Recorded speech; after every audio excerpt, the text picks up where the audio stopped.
Hey guys, welcome to the final video of the rebuild of Daisy. If you've been paying attention, you know that we've taken this thing down to the frame, motor out, everything, and we've gone through every little piece of it other than the engine. The engine's in great shape. I didn't feel the need to take it apart. We've serviced the front and rear suspension. We've looked at every bearing, cleaned and greased, tightened every nut and bolt, put Loctite on everything we need to. We're dangerously close to getting this thing done, so this is going to be the final video. We're going to get her all together and start her up and make sure everything's good. But right now we're going to put the exhaust on. As I mentioned in the teardown video, the exhaust that was on it had a big giant dent in it and it was kind of folded up, so we're going to put a brand new one on it. I tried to get FMF or something like that to sponsor this video. I'm not a big enough YouTube channel for that, so they didn't feel like they needed to do that, which is no big deal. So I'm gonna put on what I've been putting on, and that's an SRT. I don't know, it's a power flow pipe. Anyway, this one right here. They're awesome. They're like $150 retail. They're kind of heavy, but that's good because that means they're strong, and that's good for me because I hit a lot of rocks and I bounce off of things, and they hold up really well. And honestly, they're great. They work like a stock pipe as far as the power characteristic. They don't have as much low end as like a gnarly or as much scream as a pro circuit, but they work just fine. They're cheap and they fit good and all that. So, and they look nice. They're not nearly as cool as a super duper shiny chrome pipe, or definitely not as pretty as a cone pipe, and not as nice as a works looking pipe, but they look good enough, especially for me. So let's get this thing on here. Okay, first, let's just take a look at the pipe. From SRT, $150 retail, maybe even $145 now. Anyway, they're good. Like I said, it's not super duper shiny. It's definitely a lower quality steel. The welds aren't as pretty, all that stuff. But you know, you get what you pay for, right? But the upside to these things is, like I said, they're strong. Little hits on rocks and things like that don't bother them at all. And again, if you smoke one, it's a lot less to replace one than you know, a nice pro circuit or an FMF. The one downside to them is that the hydroforce that we use to fix pipes doesn't really work very well on them because it tends to blow out the welds because they're not as good. So there's that. But they come with new O-rings, which is nice. They all come with new little clips for the bolts, and they fit good. So I like them. So when you're putting an exhaust on, if it's brand new and everything's happy and got brand new O-rings, you really shouldn't need to put any silicone on anything. Also, if you have your bike tuned well, either carburetor or fuel injection wise, it shouldn't spooge that much anyway. But let me show you something that can happen to these that is will make them leak like anyway. And so after some hours on a motor, these KTMs that the pipe goes inside the flange, you can see you get these little grooves wearing in here. And that is just normal. There's really nothing you can do to prevent that other than maybe if you put brand new O-rings on like every other ride. Eventually, you're going to get some grooves going around there, and that will cause these to leak even if you've got brand new O-rings in there. I'm not all that worried about it. I don't tend to get too much spooge coming out of there anyway, so I'm just going to put them in there with new O-rings. Get our springs on here, and we'll get this pipe mounted up. Got a new pipe, new O-rings on the pipe. Might as well put new springs on there. Probably don't really need them. So I like to hang these on here first, because honestly getting them there afterwards can be a pain. With the pipe out of the way is no big deal. Gonna need a spring puller. I like these that are just solid. I actually have seen these Motion Pro ones break. Not on me, but if customers come in and the weld right there, it come with, anyway, whatever. I've never had that issue. I'll put a link in the description for these things, because if you have a two-stroke, you need a spring puller. Another key to mounting up a new pipe is to get the exhaust, the silencer off, because if the silencer's on there and you're trying to shove, it can make this such a pain in the butt. So with the silencer off, this will go on nice and easy, and then the silencer slide on really easily too. You just have to guide it up in there. And again, with the silencer not on there, it goes on real easy. There we go. Now, spring puller.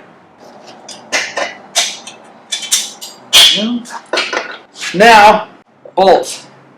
So when you're putting a new pipe on, a lot of times these mounts aren't going to line up, and that's because they maybe were bent or twisted or whatever from the old pipe being bent. So the best way to get these to line up is just loosen everything. So that allows that to move. Then we're going to loosen this guy. That needs to go in just a little bit more. There we go. There we go. And we're not going to tighten everything down until we get all of it lined up. T-handle on there.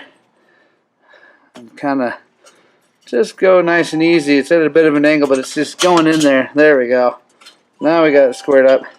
So now we have all the bolts started, so we can go ahead and tighten everything up. Alright, now that's all nice and tight, not going to move. Perfect. Now we can put the silencer on. Alright, so one of the winter maintenance things you ought to do if you have a two-stroke, unless it's brand new or you just did it, is repack your silencer. That's something, honestly, that people just don't do enough, in my opinion. Not only does it make the bike sound a lot better to have a newly packed silencer, it also improves performance. And it's super duper easy and cheap to do. I mean, crazy cheap. Like, the materials are like $7 or $10, so why not, right? It's a little bit messy, but, you know, so is everything else. On a KTM, and pretty much everything else, so if you look at the silencer, you got the end here, this goes to the pipe. These bolts right around here are just that. They're usually bolts on almost every silencer because you can unscrew them, slide this whole thing out, do it, and slide it back together. You shouldn't need to mess with the end cap. Unless you've got a turbine core from FMF and you want to repack that little end piece, you shouldn't have to mess with this end. So these are T25 Torx.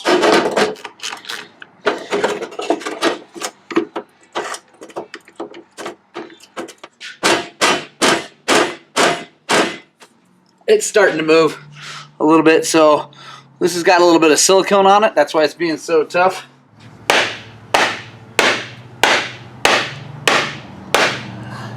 This has clearly been on here too long. That's my fault. Yeah, there we go. Whew. And see, on these KTMs, it moved this mount down, so we're gonna have to move that back up to get this all to fit, but that's all right. There we go, stock packing for this bike. So now that I think about it, that's 200 hours or 190 hours this has been on there. That is way too long. But if you look at that, when you have your bike jetted right and everything's running good, that's how that looks instead of all gummed up. We don't even have to clean that. We can just slide some new packing on it and call it good. FMF two-stroke packing is what I like. $7.99. That ain't bad. Fold that out. It's kind of like fiberglass, so it can get itchy. But what I do is just wrap it around like that. When you wrap it around, you want to tuck it into there like that. That all tucked in. And then to make sure that this stays tight while you slide it in, I use electrical tape. You can use masking tape, wire, whatever, and yeah, it's gonna get hot. Yeah, it might melt, but it doesn't really matter. It's down inside there. So take this and I just do a big like candy cane wrap job.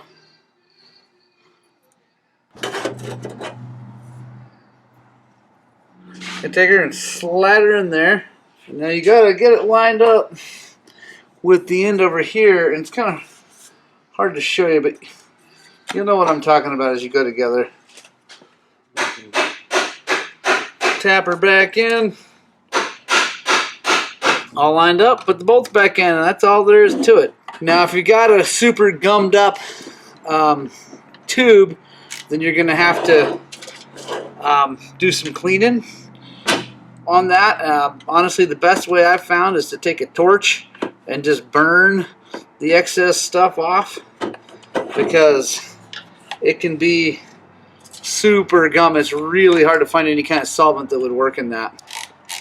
And on these bolts, I definitely get them all started before you tighten any of them down, because they get off a little bit and maybe one lines up, one doesn't. So you want to make sure you get them all started, and then you can tighten them down. We need to slide this mount back up. So just go back the same way we came. All right, time to slide it back on. Make sure you get your joint on there so that it can be sealed up.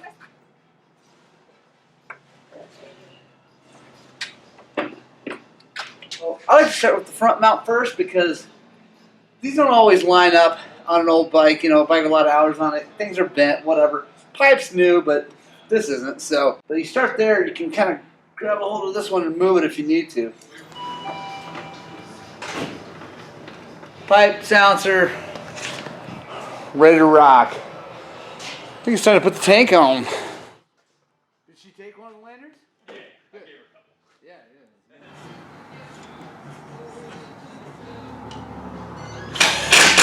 yeah. That would be what I would. Alright, so time to put the seat on.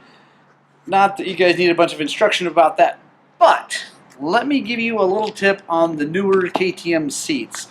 So, first of all, KTM, please bring back the single bolt in the seat. That was such a better situation. But anyway, these ones that have the 2 bolts on either side, those little inserts, they spin sometimes, and that's a huge, huge bummer. Because it's a pain to get it off. So don't do that. KTM, give us a better situation. But anyway, to prevent that from happening, I like to take a little bit of anti-seize and put it on these bolts before I put them in. All right, last thing we gotta do is put the chain on.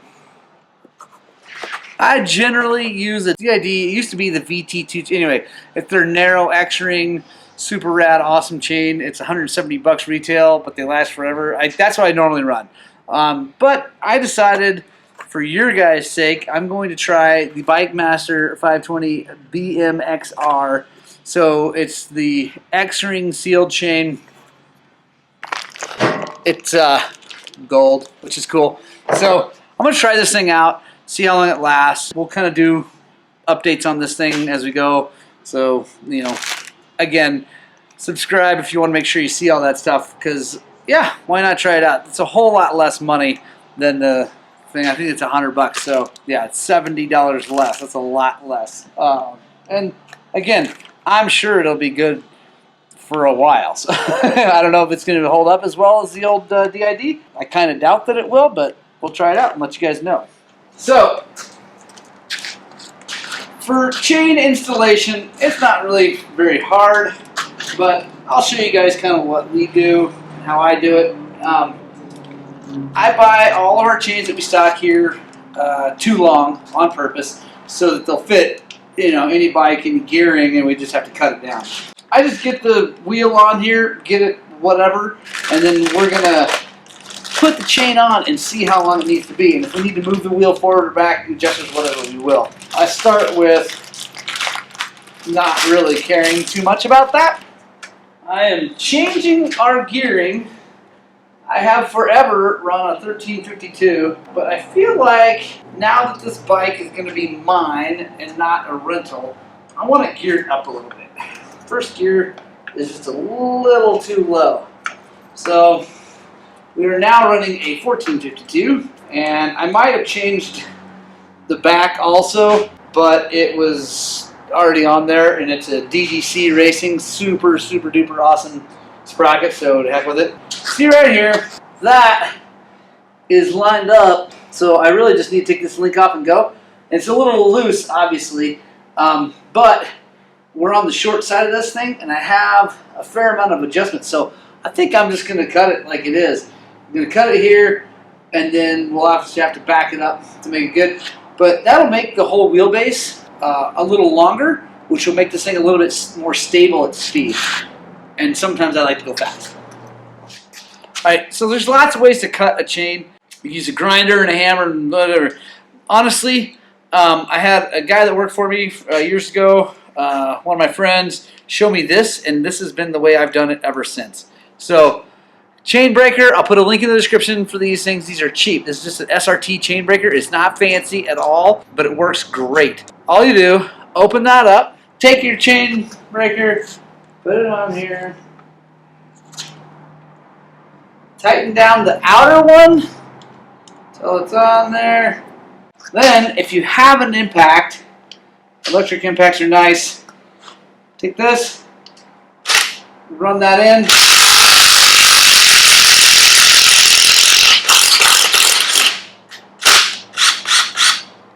There we go. The 17. Back that off. Boom. Just like that. Super duper easy. Now we're going to install our clip master link. Like if you're going to go race the Baja 1000, then you probably ought to use a rivet link or something like that. But if you're just a normal trail rider, racer, or whatever, clip links are the best because they're easier to get apart, just easier to deal with. So we got our bigger, longer channel locks. See if we can't. So now, the clip, right? There we go. So this clip needs to go on in this orientation for this. So I always want the round part of the clip going forward, right? So up here, last little thing I've got to wrap up. Got to adjust this chain because right now the wheel is still loose.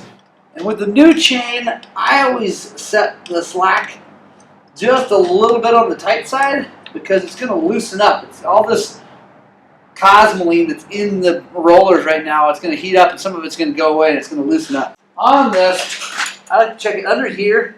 We're going to come up and we want it to be, oh, I don't know, between, half and a quarter inch. The reality is, you want if you're going to err on the side of loose or tight, you want to err on the side of loose because tight, if it starts to bind up as the wheel moves, you can damage bearings inside here. You can break the chain, which can damage things, whatever. Loose is not like if it's super loose, that's not awesome, but loose you can tell that it's just a little bit loose. You tighten it up a little bit, if you're riding and it's slapping a little bit, whatever. So I like that. I'm going to make sure our distance is the same left and right. So super duper cool trick to make sure this stays where you want it when you're tightening it down. Take one of your wrenches, put it in there like that. Roll it back till it tightens everything up nice and tight. Then you can grab your wrench, tighten down your axle. There we go. Now you got to come back in here and tighten these up. Make sure you don't leave these loose. And at the same time, it's a good time to spray a little penetrating lube on this bolt so that it goes in there and it doesn't want to seize up. All right. I think Daisy's all ready to rock and roll. The only thing we've got left to do is start her up, see how she sounds. Got the fuel on. Go ahead and pull the choke. Click. Come over here. I think the battery should be charged up enough.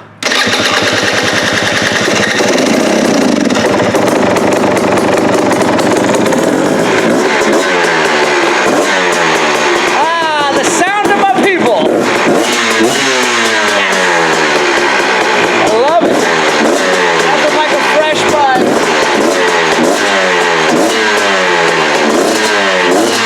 Yes, I am stoked.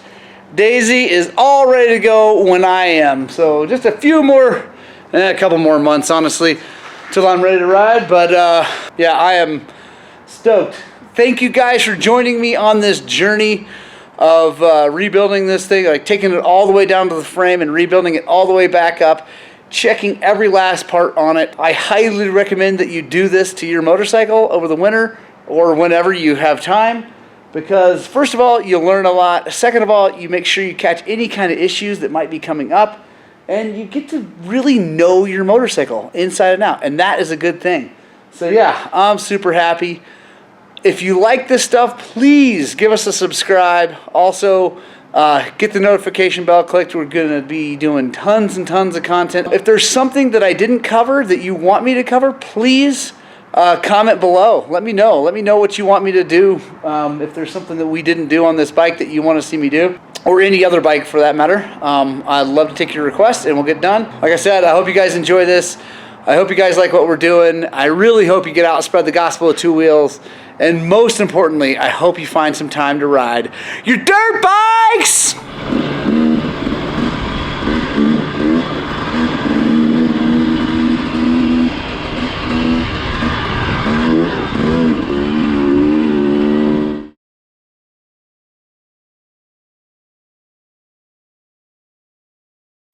Hey, what are you guys still doing here? How's it going, Punk Rock Club? Thanks for sticking around. Yeah, I'm just putting in all the stuff I did here in our logbook. We've got these logbooks, and just a cool way to keep track of hours and things you've done. And I figure since we just finished that huge big thing, I'd go ahead and mark everything down that we did. They're pretty cool. And actually, you know, if you're sticking around this long at the end of this video, I'm going to offer you a super special deal. Email me at morgan@highland-cycles.com. Let me know if you want a 2-stroke or a 4-stroke maintenance book, and I will shoot you one for $5. We can PayPal or whatever, figure out how to get the money. But yeah, I'll mail it to you, $5. It's pretty cool. It's got, you know, all the normal stuff, brake check, blah, blah, blah. You can put what you do with tires and all this stuff. And yeah, you put your hours up there, you write down all the stuff you've done. Just a nice way to keep track of all the things you do to the bike, and that way you know what time, how often you've done it, all that stuff. Thanks, guys. Have a great day.